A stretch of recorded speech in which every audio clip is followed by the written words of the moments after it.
হাসিনার বিগত 17 বছরে বিএনপির লোকজনরা পাট খেতে ধান খেতে ঘুমাইতো, কারণ তাদেরকে বাসায় ঘুমানোর মতো সে পরিবেশটা দিত না পুলিশ। হাসিনার পুলিশ বিএনপির লোকজনদেরকে দাবরানের উপর রাখতো, কিন্তু সেই জায়গায় মির্জা আব্বাসরা কীভাবে এয়ার কন্ডিশনে তাদের বাসায় ঘুমায়। ডিবির হারুন তাকে 4-5 বার ফোন দিয়ে জিজ্ঞেস করে যে আব্বাস ভাই আপনি ঠিক আছেন, আপনার কোনো সমস্যা হয় নাই তো? এর কারণ কি?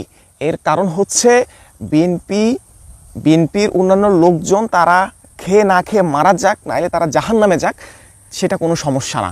কিন্তু মির্জা আব্বাসদেরকে যদি হাতে রাখা যায় তাহলে হাসিনা এরকম আরও 17 বছর টিকে যাইতেও কোনো সমস্যা ছিল না।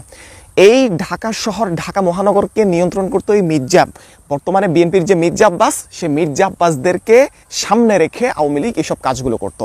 ডিবির হারুন যদি মির্জা আব্বাসকে দিনে 5 বার ফোন দিয়ে জিজ্ঞেস করে যে ভাই ঠিক আছেন, কেমন আছেন, সব কিছু ঠিকঠাক চলছে তো, তাহলে আপনি কি বুঝতে পারেন